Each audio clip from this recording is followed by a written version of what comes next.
we're straight back into it, and I kind of want to follow the same structure I used on a video about traveling because people ask me where I get these ideas from and how I can talk stream of conscious. And a lot of the time, it comes from my journaling and meditation and the thoughts that I have when I'm reflecting on my day, or reflecting on my past, or reflecting on certain things that have been particularly poignant to me in my journey. Now, today's one, I was reflecting on my time at university. I studied sociology. I did sociology at A level. I always used to think like, wow, these people are literally in books, and my mind just naturally operates like this. Like, why is this way? But something that stuck with me that I took from psychology was cognitive biases. And something that I wanted to talk about today was the concept of the law of reciprocity. Now, the law of reciprocity is essentially mutual exchange. If I lend you my jumper and the next day I need some shorts, you'll give me some shorts. It's within our instinct and culturally how we grew up. It was based around that the idea of mutual exchange. So what I was thinking about is when people go against this and when people show indications that that's in their character, they're actually going against human nature. And we shouldn't ignore these signals, but we should actually take the clues that that's an indication to how they are and how they're going to treat you. Because this person's not just not doing something, they're doing something that's actually opposed to human nature and how we treat each other in accordance.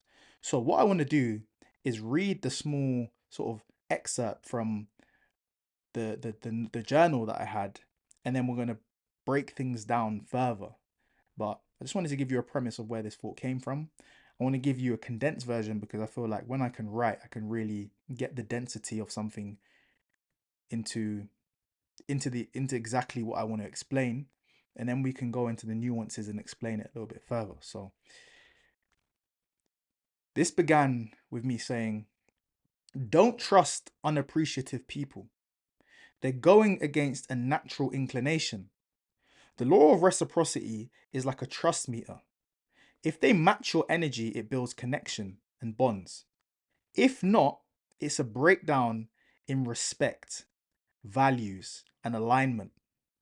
Humans are wired for exchange. Before money, there was the trade of sheep for cows. You didn't get something for nothing. When reciprocity is absent, it shows entitlement or superiority. It's not always about money or gifts, it's shown in effort, time, attention, listening. In traditional cultures, reciprocity was the backbone of community. Mutual exchange built trust and survival. Now, that last bit, that's it. Trust and survival.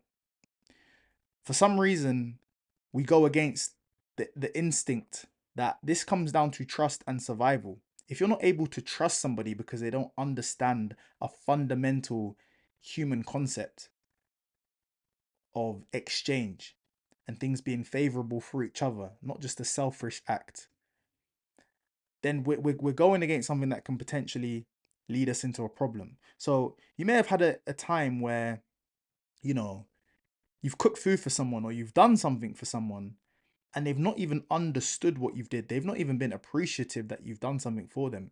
You don't always have to give to receive, but the lack of understanding means something fundamentally. There's been thousands, hundreds of thousands of years as humans were hunter gatherers. We went out, we swapped some berries for some seeds. You swap some seeds for some gold. Like money is a very new concept.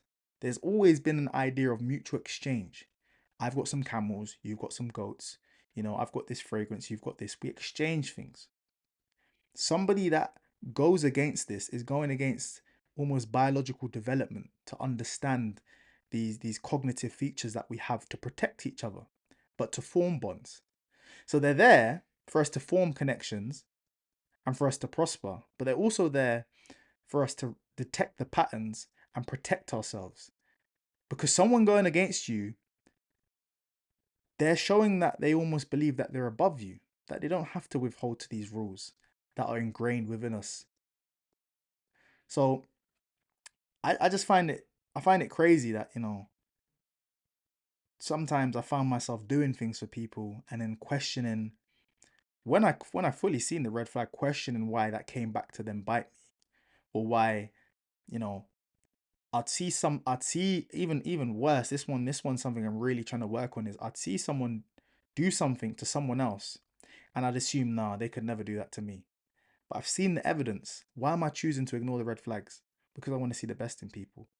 But this cognitive bias, the law of reciprocity, a human that undermines it is showing that they undervalue you. They're showing that they either undervalue you or see themselves as superior to you. So you always have to take into consideration, what are you getting out of the situation? Or what is this person? Is this person doing it just because they can get something out? Do they really appreciate the acts that you're doing? Or are they going against something that's fundamentally ingrained into us? So always question it. Yeah. This is the main thing is I can keep this one fairly brief.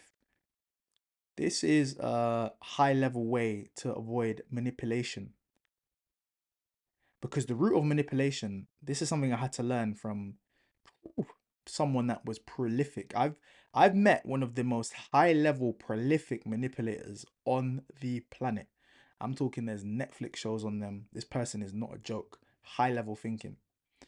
And I think the reason why I wasn't able to succumb to their level of manipulation was because manipulation works by you wanting to believe what the person is telling you. However, because I generally just seem to treat everyone with a certain level of respect, whether you have money, whether you have no money, whether you're the waiter, whether you work in the toilet, of course, you have to treat people accordingly. But in terms of the base level of respect, I like to think mine's pretty consistent.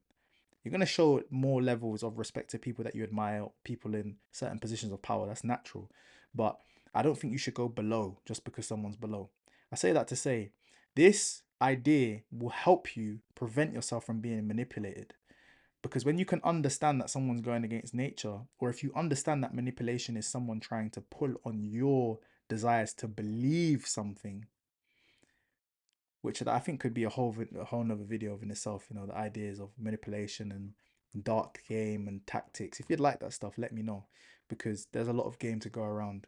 And as you see, I like to break down things into little points and bridge off of them. But yeah, this can prevent you from basically being taken advantage of, because you will realize that this person is fundamentally, there's an element of their character that is flawed. Now, in some instances, it could just be an education thing, or it could be how they're raised. And if you believe that there is a mishap there, you can be the one to politely educate them and maybe bring them up, or highlight that this is something that they're doing wrong. But in most cases, humans don't really change. And things oftentimes, they don't get better, they get worse. Rarely do things get better over time if they start at a particular point. Whether that be toxic relationships or people taking advantage of things, it rarely begins to incline over time. It just begins to slowly go down.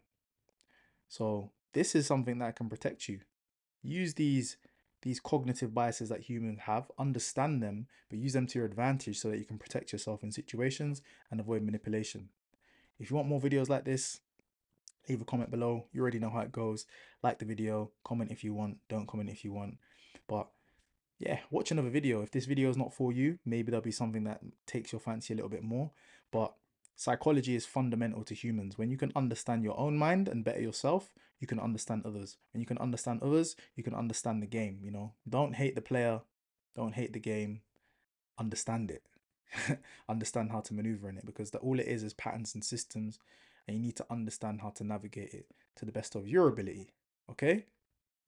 So don't let anyone take advantage of you, man. And if you do stuff for people and you're naturally inclined to kind ways, don't be mad at it. Just understand there may be something in their wiring that's a little bit faulty, because everyone should understand the mutual exchange.